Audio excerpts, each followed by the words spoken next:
and it'll be helpful to use a ball while we do this. It's something we can also work on at home if we don't have a volleyball or a partner.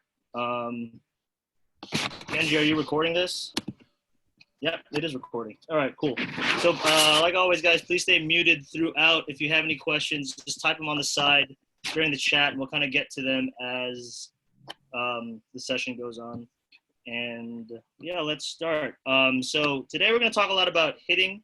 I'm going to spend a lot of my portion talking about some hitting mechanics, kind of like approach stuff, arm stuff. We're going to go into some torque things, and we're going to kind of explain what torque actually is. And one more thing about the kinetic chain, we're going to add a little bit more science to it. And then Jimmy's going to do a little bit of transition work, and then Brent is going to go over some shot selection things and ways to score points, especially as undersized hitters, I believe is what's going on. Right, Brent, for that first part? Yeah. What is that? What is that? Can you hear that background noise? No. Jimmy? Okay. That might be Jimmy, washing dishes again. All right, so let's start with our first clip of the day.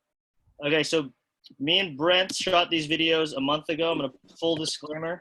We've been in a weight loss challenge since, so these images do not represent what we really look like. So we're going to start with our approach. Now, most of us teach at the club a four-step approach, right, left, right, left. I'm going to reference a lot of things as a right-handed hitter, mainly because I'm right-handed, and Brent in the video is right-handed. So we're going to talk a lot about that right, left stuff. So if you were left-handed, just make sure you flip those around, go left, right, okay? So we're going to start. Brent's kind of going through his approach here. Video, technical difficulties already. 1 second, guys. And play. And play. Let's see if any of these other links work. I think we had this issue last time. And play. Did you optimize it? I did. Okay. It's just not going. It says it's playing, but you're not moving at all, which is not good. Hey, Brent, you're so slow. Yeah, I've gotten quicker since then. I've gotten better in the quarantine. So we're going to go into normal speed. Is it loading on everyone's page, or is it frozen like it is on mine? It's loading. Dude, what is taking this so long? I refreshed the page, but I know that if I do that, we're going to get some weird like ads, and we don't want that. All right, so hold on. I'm going to stop this for a second. And of course, now it works. Go figure. All right, let's try that one more time. Share screen. Henry, it's a tough job, Henry. Yeah, man. And it's still frozen. All right, here we go. So Brett's just going to take a couple approaches here. I want you guys to watch a few things. This basic four-step approach, right, left, right, left. Right, left, right, left. Okay. We're going to kind of slow it down pretty soon. There's three things I really want us to pay attention with these four steps. But before we start that, we notice Brent's kind of walking through his first two steps here, with his last two steps being his most explosive. And we're going to make sure that those last two are probably the most important two steps he's going to take in his approach, because that helps him to take off. So the three things I want to notice, I'm going to slow this down a little bit for us, are Brent's footwork going small to big with his approach. Okay, slow to fast with his fourth step being the fastest. A long third step, and then his feet at 45 degrees. So the three things again is slow to fast, with fourth step being the most explosive. A super long third step in his four-step approach with a tight fourth step, and then his feet turn 45 degrees. Okay, so here, I know it's in slow motion, but we can kind of tell that his last two steps are a little bit more explosive than his first two. Where in his first two steps, he's kind of at a walking pace. Slow. And this is where Brent's going to kind of get into his rhythm before he starts hitting. Okay. So what he's doing with these last two steps, by building speed, he's gaining a lot of momentum, okay, to help him take off. Okay. So essentially what happens when we hit, guys, is the faster we can move horizontally, the higher we can go vertically. Okay. I know Brent doesn't really jump here, but that's kind of what we're going for. So the faster we can move horizontally, the higher we can go vertically. We kind of want to remember that, okay? So one thing you want to see is as soon as Brent's left foot hits the ground, he gets ready to take off, okay? One thing that we see a lot in a lot of hitters at our clubs, as soon as they hit this spot right here, they kind of freeze and they kind of wait on the ground for a little bit before they take off. What that does is it actually kind of slows the momentum into their takeoff. So they actually lose a lot of inches on their vert by slowing down into that ball. So we want to make sure, and we'll see this in real time with one of the hitters from Stanford. As soon as that left foot hits the ground, he should be ready to take off, okay? Because again, we don't want to waste any of that momentum he's building into the ball, okay? Because it is literally impossible to jump slowly. If you guys have space and you guys want to try it, go ahead and try and jump as high as you can, as slow as you can. It is actually impossible to do that, okay? So that's number one on our list. Slow to fast, with that fourth step being the most explosive step of them all, okay? The next thing we wanted to talk about was that third long step, which we call the penultimate step, or the second to last step of jumping. So I'm going to try and pause it perfectly. So, oh, a little late. So you notice Brent's third step is a little bit bigger than the other ones. He actually almost has a stage of flight here where his feet aren't even on the ground, okay? And that's what we want here. They want this big third step and then a really tight last step. Okay, so you see his feet are inside his shoulders. They're not too far apart. Usually what we see sometimes is this back leg gets left behind back here, and which makes it really, really hard to jump. If there's something else you guys want to try, you want to try getting your legs super wide and trying to jump from there versus your feet inside your shoulders. It gets really, really difficult there too, okay? But from a biomechanical perspective, some things that this extra long third step does is, one, it lowers Brent's center of gravity, okay, which is good, which creates what we call counter movement before we jump. And kind of like it says, counter movement is essentially movement in opposition to another one. So if we want to think about how we jump, okay, we always have our hips extended, so our hips are forward, our knees are extended, and our ankles are extended. So what Brent does with this extra long third step, it actually forces him into counter movement with his hips, knees, and ankles. And I'll pause it right here. So knees are bent, hips are bent, ankles are bent. Okay, so we'll watch that again. Really big third step, forces his body into counter movement. Ankles bent, knees bent, hips bent, which is what we want right here, okay? Because if you guys should actually try this. Jumping with counter movement and jumping without counter movement. With counter movement, you actually generate way, way, way more force than you do the other way, okay, than just the squat jump. So if you guys have space, I kind of want you guys to try this out for a hot second. I want you guys to go into a squat and kind of hold it, and then I want you to try and jump as high as you can. So if you have space, go ahead and try it. If you don't, it's okay. So get into your little squat, and I want you to try and jump as high as you can with what we call no counter movement. So get into your little squat and then jump. Go at your own leisure or at your own time. Okay? So no counter movement. Get into your little squat first and then take off. You'll see that you can only jump so high. Now I want you to try it the other way, where we're going down quickly and then up quickly. You're actually going to find that it's a little bit easier to jump that way. Okay? So make sure why that third step is super important. Okay, we get that nice long third step, creates counter movement into jumping. Now remember that word counter movement, because we're going to use that a lot today, especially when we talk about arm swings and our arms going back before they go forward. But we'll get to that later. Okay. So the last thing we mentioned in our little talk was Brent's feet at 45 degrees. Okay. So watch his feet again. Rewind. And play, or frozen again. Awesome. Okay. Hold on. Seriously right now? All right. There it is. There it is. See. So boom, his feet are turned. They're a little bit past 45, but that's okay. The most important part is that his left hip right here is along the net, and his torso is becoming perpendicular to the net as well. Okay. what that does is it helps him create some torque. And we'll get to that word later, some torque. Okay. And what else? The other thing that this does is it creates what we call a blocking movement.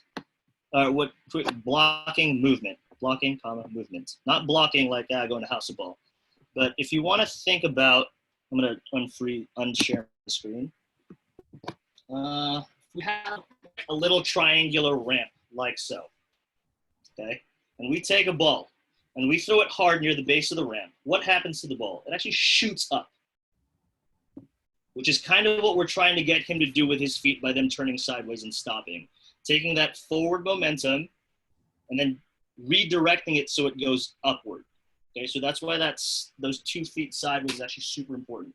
Because whatever that was a good example, Jez. That was good.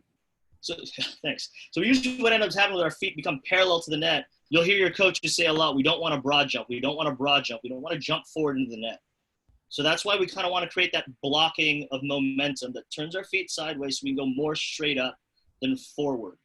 Okay, so remember the turning of the feet, and I'll share the screen again, does 2 things. 1, it helps Brent stay open so his feet are facing the hitter to create that rotational movement. And 2, it creates that blocking so he can go straight up in the air. Okay. And again, pay no attention to the 2 slightly overweight people on the screen. Boom. Feet sideways, easier to go straight up and down. Okay. I guess we'll ask questions at the end. All right. The next portion that we wanted to talk about was our arms. This is going to be kind of a lot of time. A lot of stuff. So, if you're going to notice, Brent's arms kind of move in unison with his legs. So his arms shoot back on the heel of his 3rd step. Okay, they're right there. And then they shoot up on the 4th step. Okay, so what his arms do by shooting back is, again, creating that same counter movement that we want when his arms shoot up. There's a whole lot of science and literature about how your arms affect your jump. And I didn't have time to read all of it, to be quite honest, but there's a whole bunch of reasons why our arms help in our jumping. And if you guys don't believe me, try jumping without your arms by standing still and jumping straight up and down, and then jump with swinging your arms with a lot of counter movement. It's a lot easier. That's why if you've heard Coach Jimmy talk before, he's really big on the double arm lift. That's how you get a little higher on your jump. Okay. So remember, we want to throw our arms back and then throw them up. Again, arms shoot back to create counter movement and then throw them up. Okay. So after that, we want to get into our bow and arrow position. I'm going to switch links here. Oh no, froze. Oh God. What a terrible. Oh, here we go. So Brent gets into his bow and arrow position right there, which is what we want as hitters. You guys have all seen this. If you guys watched Jared's little art demonstration on Friday, which was fantastic, the picture was essentially this. Way to go, Jared. Way to foresee this. Okay. So if we watch Brent's arm move, it actually externally rotates a little bit before it moves forward. Again, creating more counter movement for his arm to move internally and create more force. So right here. So I'm going to try and pause it right there. So his arm actually externally rotates a little bit, which is what we want. Okay, right there before his arm starts coming forward. And another thing with his arm swing is we want to make this thing super fluid. Okay, we don't want a lot of pauses, a lot of hitches in that swing. Almost as soon as that arm gets ready to go, gets back, when it's ready to go forward, let it fly. Okay, we don't want a lot of pauses. Okay, and this is where this little ball comes in handy. You know, a lot of us have been talking about things that we can do at home to work on our arm swing because we don't have a volleyball net and we don't have things like that. Here's a really simple one. You take a weighted ball and you just start like this, and we work on internally rotating our arm, or externally rotating our arm and internally rotating our arm. Getting really fluid.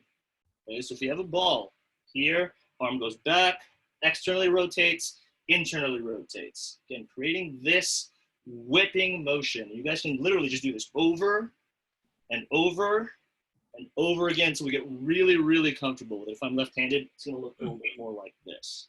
Okay, so. And this is, sorry, Jez, this is really important, guys, if you guys want to start hitting the ball harder, right? This, what he's talking about, the torque, and especially the arm swing, which is like a whip motion almost, that's how you get that power on the ball. So if you guys are looking to get more heat or more power on the ball, this is something that's very important, okay?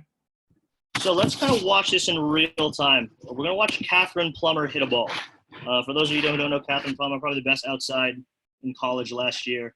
And she's actually going to take all the principles we just talked about and put them into one movement. She's going to hit what we call a bick here. So she's this girl right here.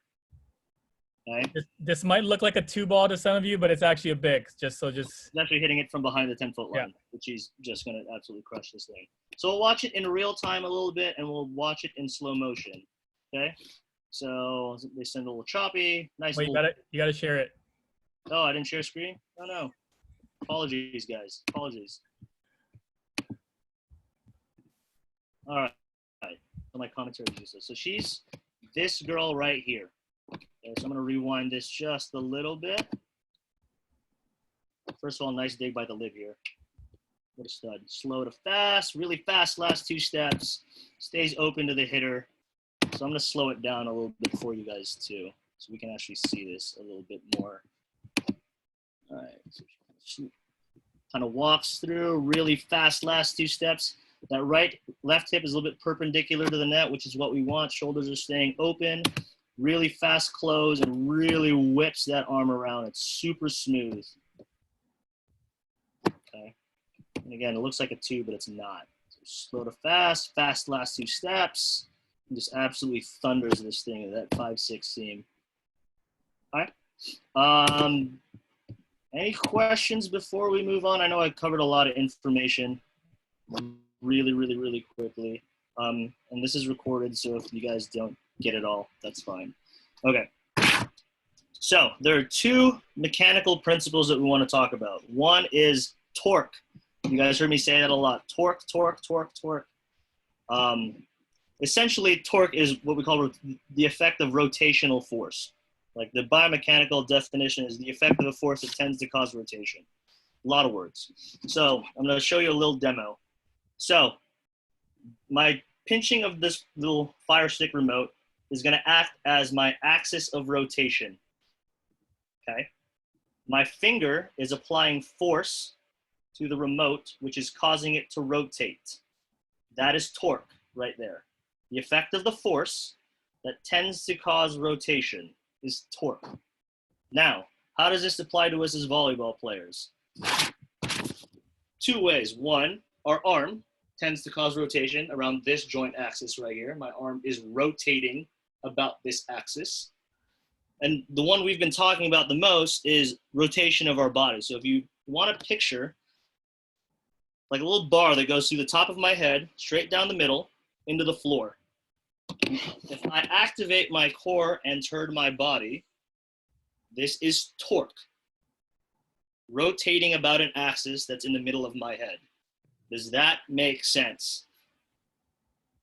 Please tell me it makes sense. It makes sense. Okay. We just hear a lot of coaches say hit with torque, hit with torque, hit with torque, and we don't really explain.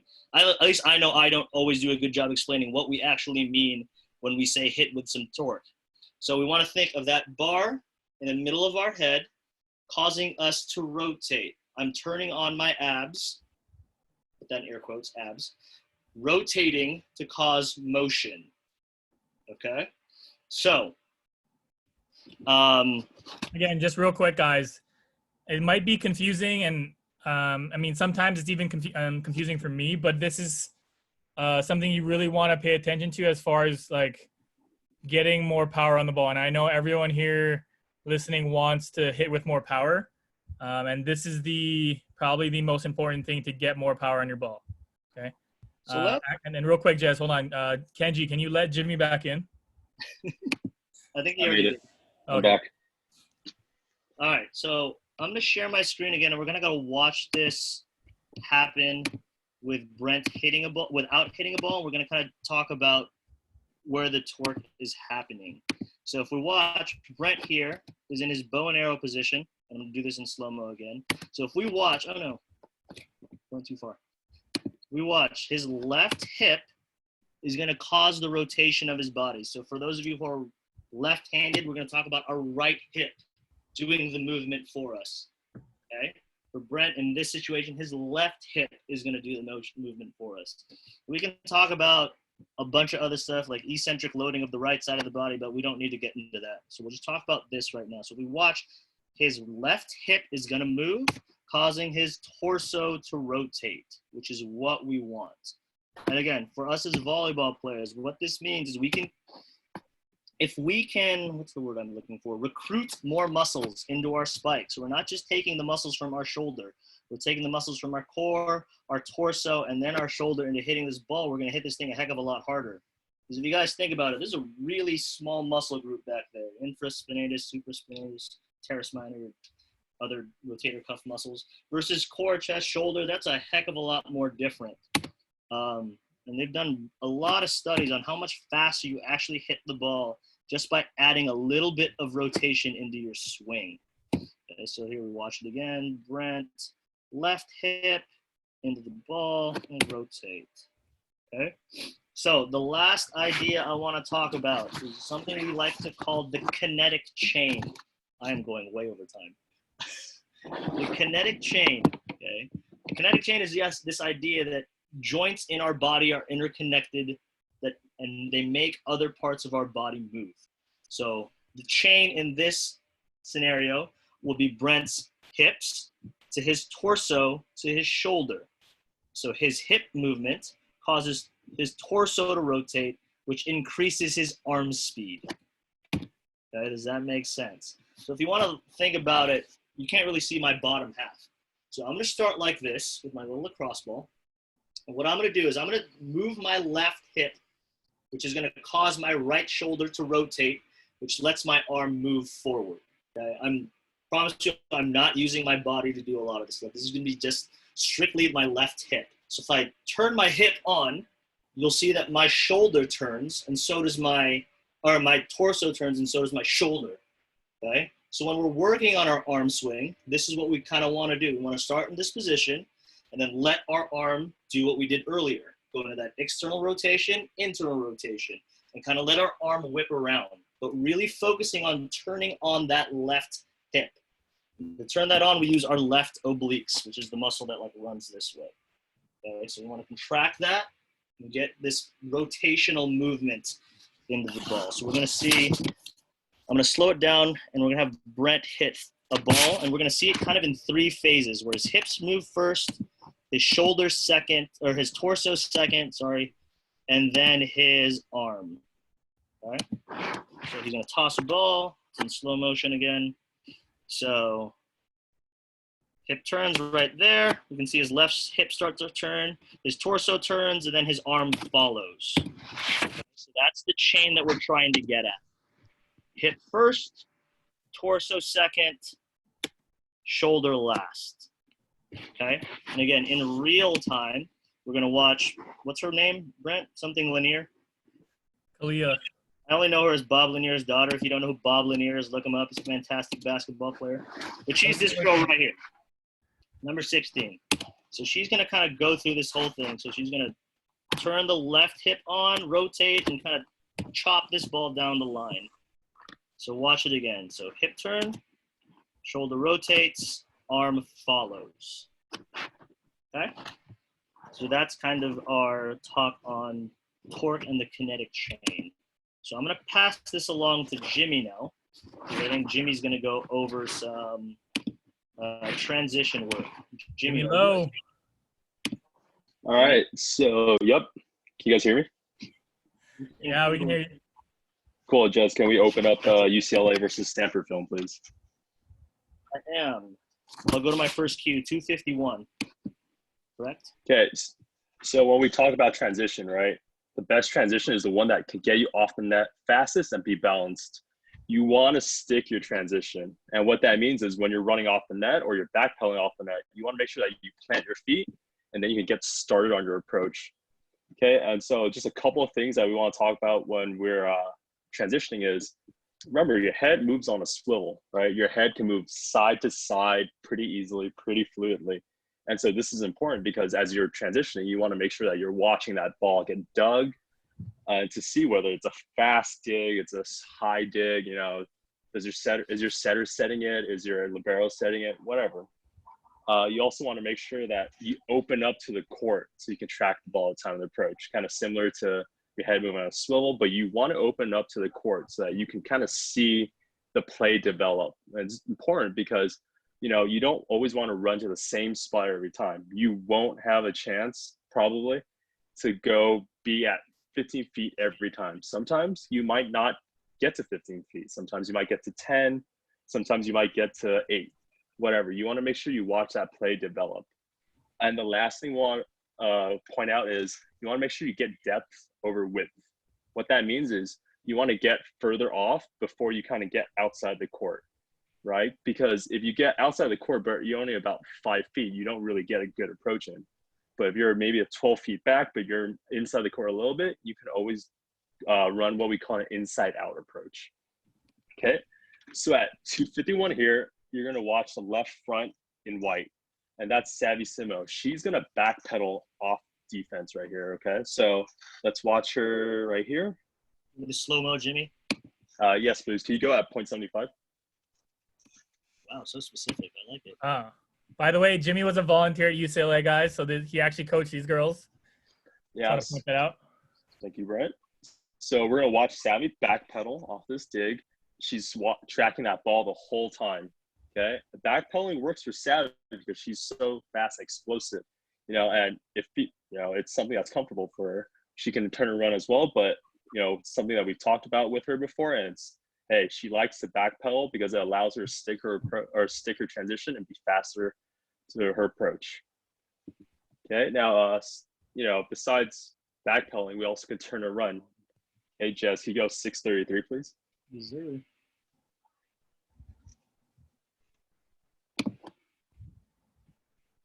So here in left front, we have Mac May doing the traditional turn and run. Okay. Can you pause it right here? Okay. So if you watched Mac May's head, you know, you notice that as she was transitioning, she was still watching this play develop. And she saw the dig was kind of high, kind of middle of the court. So it allowed her to actually get width and depth, right? She'd get maybe about 15 feet off and she'd get outside the court. And, you know, this is more traditional, right? I'm pretty sure a lot of us have been told, hey, turn and run, turn and run. And this is kind of an example of, you know, the Pac-12 player of the year turning and running and being really smooth at it. Okay. And now just a couple more times. All right. She's tracking that ball. She's doing a great job of getting off the net, sticking her transition. She's being really explosive with this. Okay. And just watch her stick it. Watch her plant right there and then go. Super awesome. Okay, can we go 253, please, guys? 250. What are you watching, Jimmy? So now we're watching Jenny Mosier, who's the right side on in white. She's right front right now. Yep, she does a great job of turning and running off after she blocks. Okay, she opens up to the court to see what her transition will need to be. You know, is that a high dig? Is it a fast dig? Do I have time to get off? You know, whatever. She does a great job of processing, seeing it, turning and running, sticking her approach or sticking her transition, and then getting into a good approach. Kelly Berry, what a dig. Okay, can we go to 831, please? 830.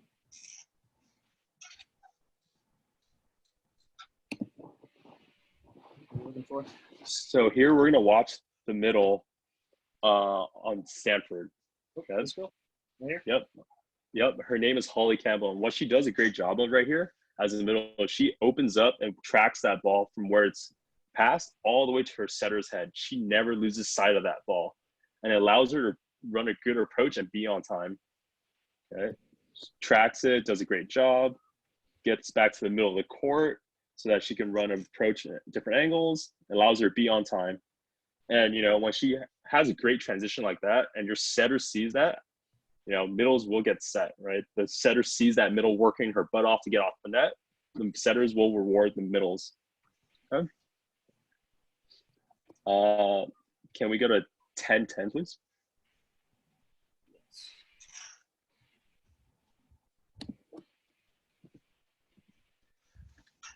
Yeah, so same thing. We're watching the middle on Stanford's side again, just similar from a different angle. Did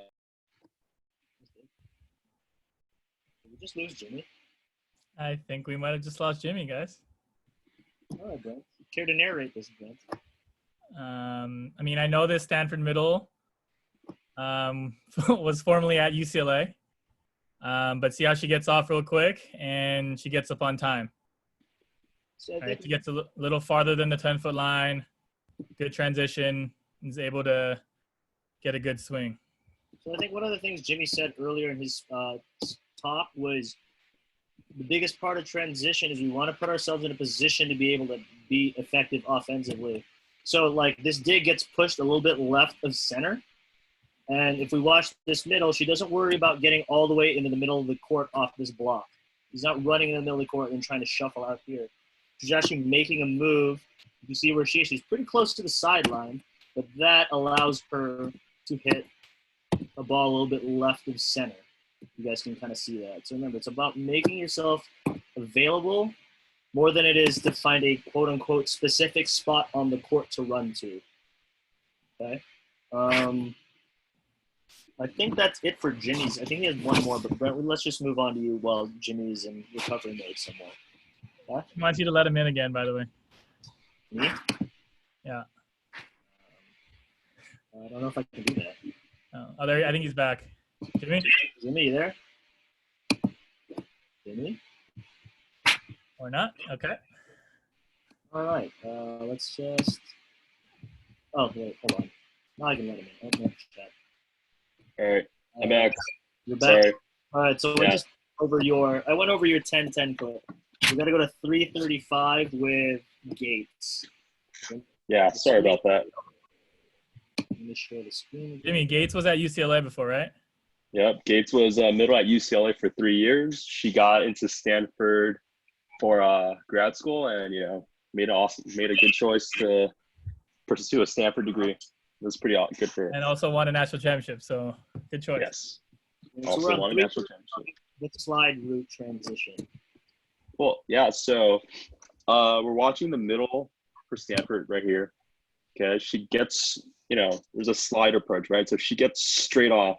She doesn't really go to the middle of the court. She kind of moves maybe about, you know, 2 steps to the right of the middle of the court, and it allows her to run an easier and smoother slide approach. We can see how hard she's working to get around the setter and get off the net. Okay? If she starts in the middle of the court, you know, she could still run a smooth slide. The thing is, the timing of it would be a little off. But if you want to run traditionally a quick slide, especially in trans, you kind of come straight off the net. Okay, Gates doesn't really ever move towards the center of the court. She kind of just comes straight off after she blocks. Cool. And just one more thing for middles and transition, you might not have the ability to get off the net perfectly. Sometimes, you know, fast pass, fast dig, crazy play, all you get is a step close where you go right, left really fast and you get up and you hit it. Okay, so that does happen sometimes. You just got to make sure that, you know, you keep your head on swivel and you track the pass and you just process what's going on in transition. And that is transition. Pass it over to Brent now. Sweet. Thanks, Jimmy. So my section is going to be on basically like having, as a hitter, you want to have range, which means you want to be able to hit to all aspects of the court.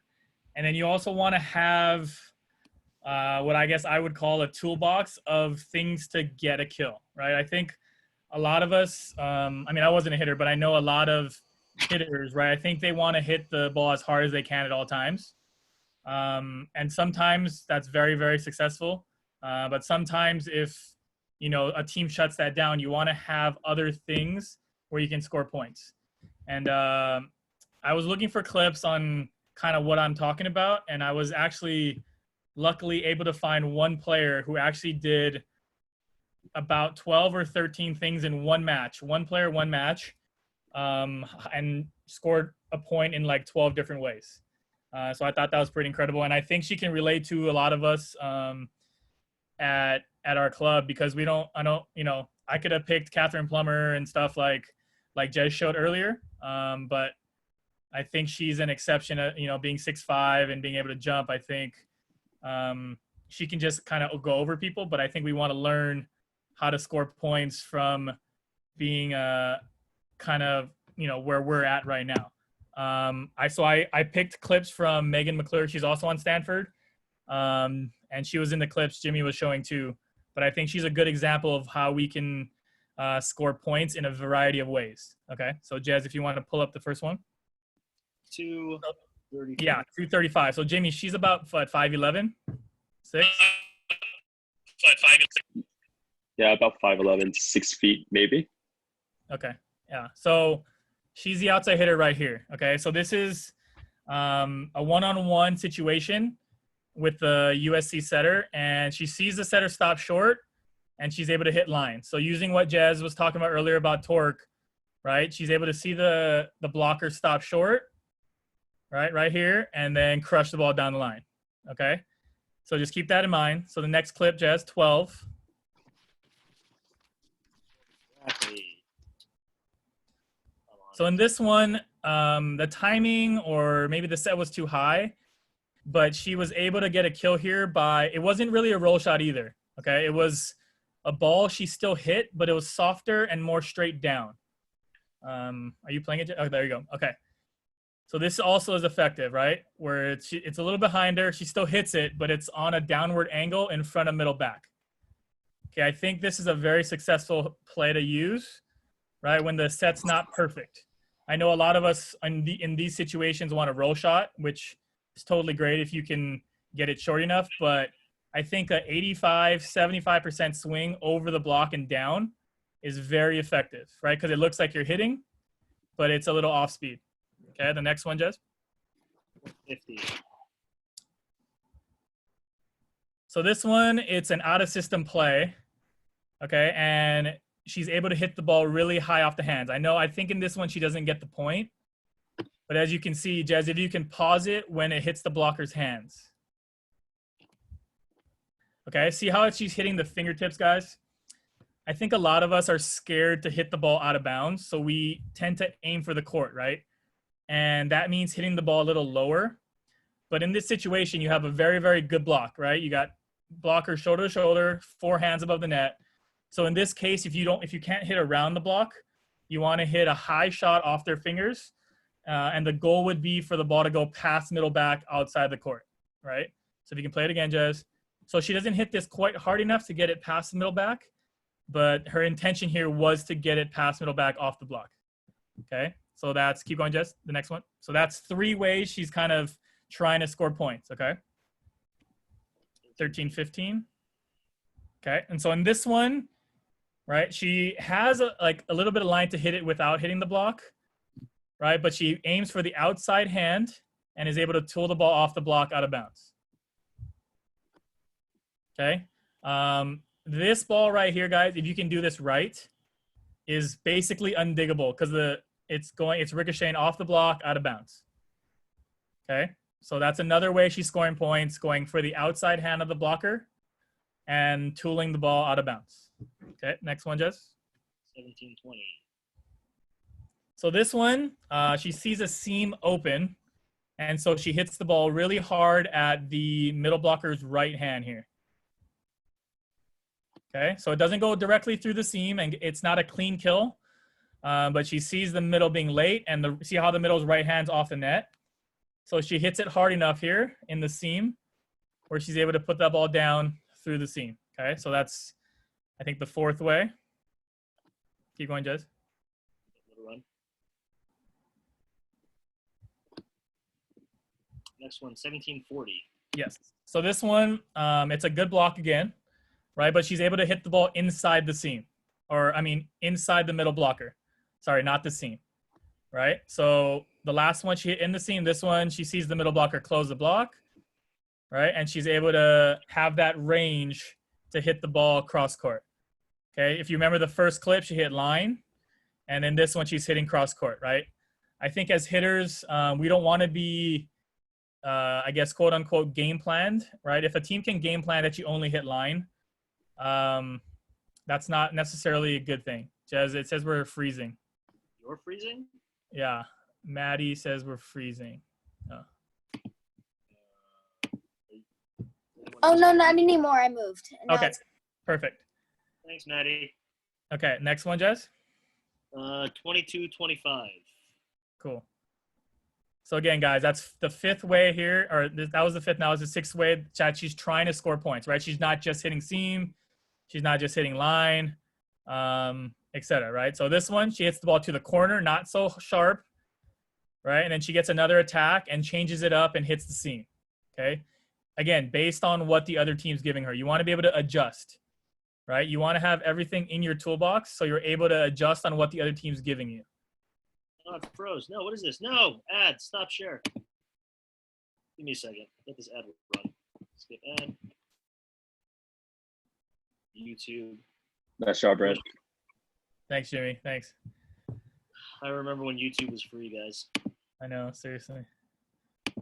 But again, guys, I just, it's the reason why I think I'm showing this is just to get an idea of how many different shots you can hit, right? Jez, what are we on right now? 23-40. Okay, Chop yeah. it. What? Chop line? No, that's roll shot. Okay, Sorry. so this one right here, right? Because she, so far in the, so this is this, I think later on in the match, right? So she's hit a bunch of balls. The defense is kind of on their heels playing back, right? And she's able to roll shot right in front. So this is not a tip. This is actually a soft roll. Okay, so this is different from the previous clip I showed you where she kind of hit it, right? But now this one, she's kind of rolling the ball over the block, really short. And this is very, very hard to dig, okay? Jez, people are still saying it's kind of freezing. Is it? So I don't know. Is Yeah. it running on your end? It's running on my end. I didn't do anything. It's us. Say it again. Hello? Okay, well, I'm going to go to the next one. Okay. 24-54, the chop. Yep. So this one, guys, I think a lot of us use this. It's Favorite chop. right. It's a ball that she sees the block inside and kind of chops it hard. I know a lot of us do a soft chop, but if we can add this hard chop, you see that spin on the ball, right? She contacts it on the side almost, right? And it's able to get that ball down the line because she sees the block blocking her angle, okay? Next one. The next one is just her not having very many options on what to do, and she just hits the ball hard through the seam. So she just kind of powers this ball through the seam. Okay. So there is a small seam, so she hits it as hard as she can right through that seam, and the block can't block this. Okay, Jez? 27-22. Yep. So this next one, guys, it's kind of the same thing, but when you attack, when there's a good block and you attack the ball, the block at a high point, a lot of good things happen, right? If you guys hit the ball low into the block, it's a high probability you're going to get blocked. But see here, again, she aims high for the hands right there as the arrow is showing. And then the ball, she tools it out of bounds again because that's where the block's hands are facing, right? So again, I think when there's a good block, we need to focus more on hitting a little higher, right, to get that point. And the last one for Megan is 31-38. another one. So this is another one where she kind of just turns the ball down the line, but it's a little harder. No, it's, oh, did I mess this up? Oh, there you go. Okay. Okay, so that's almost like the hard chop, but this is a little harder where she uses kind of the torque that Jez was talking about, and the line digger can't block a ball. Dig a ball. Okay. So yeah, so again, just to reiterate, I know a lot of us just like to hit the ball really hard, and she's absolutely hitting the ball hard, right? But it's adjusting, it's seeing the block, seeing the defense, what they're giving you, and kind of adjusting from there. Okay. Again, it's a hitter who's about 5'11". I think a lot of us can relate, right? And it's good to, again, have a toolbox of things to go to when your number one shot isn't working. Okay, but let me reiterate, if your number one shot's working, obviously keep going to it. Okay, if they can't stop you, they can't stop you. Okay, but this is more specifically, I guess, if another team is game planned against you, right, and you need to mix it up. So I guess another couple things, that this is not going to be Megan anymore. I think we should look at is an out of system ball where they're still swinging, but they're swinging high. So Jez, if you can go to 748 right here. So this ball right here, right, it's off the court almost, and the outside for USC goes slow to fast, okay, and is able to hit the ball high and tool. Okay, if we can score a bunch of points from this situation, we're going to score. I mean, it's a very good thing to have in our toolbox, right? If we can hit the ball from far off the net. I know a lot of us might be scared to swing when it's this far, but if we can practice this, it'll benefit how we score points. Okay, one more time, Jez. Okay, slow to fast, and she hits it high. She doesn't hit the ball low, hits it high, and is able to score a point. Okay? Like, you guys notice, she's like 11 feet off the net. Yeah. That's a pretty tough swing. Yep. 28. And then the next one is, this is a middle, but everyone can learn from this. It's when you kind of throw it down. I don't know if you've seen Brian's teams on 18 Roche work on this. They actually work on this in hitting lines, which I think is a good thing because it's a good skill to have. Okay, so it's not a tip. It's not a swing. It's basically her going up and kind of throwing the ball down. So it's not a lift because she's not bringing it back, right? She's just here and straight down. And in this situation, or a lot of situations, when you do this, the ball, they can't dig this ball because it goes straight down. Okay. I know a lot of you do it, right? I've coached Fiji before. I know she does it. So it's very helpful to have, again, in your toolbox. And this next one here, 20-35, Jess. This is a more advanced play. If you can see here, Kalia Lanier will get set out of system off the net, and she'll hit the ball softly into the block, like the hands of the block, covers herself. See that? She gets the ball cover, right, and is able to get another attack for her team. Okay, so I know a lot of us don't want to get blocked, but if you hit the ball soft, like at a good speed and into their hands, right, so the ball's not going straight down, it's actually a tactic to use to get another attack for your team. Okay, I know internationally they do this a ton, right? If the ball's tight or the ball's off the net, they just tip it into the hands, get back down, cover themselves, and they're able to get another attack. Okay, so they're actually trying to do this. They're not trying to get blocked. They're trying to hit the ball into the hands, cover themselves, and get another swing. Okay.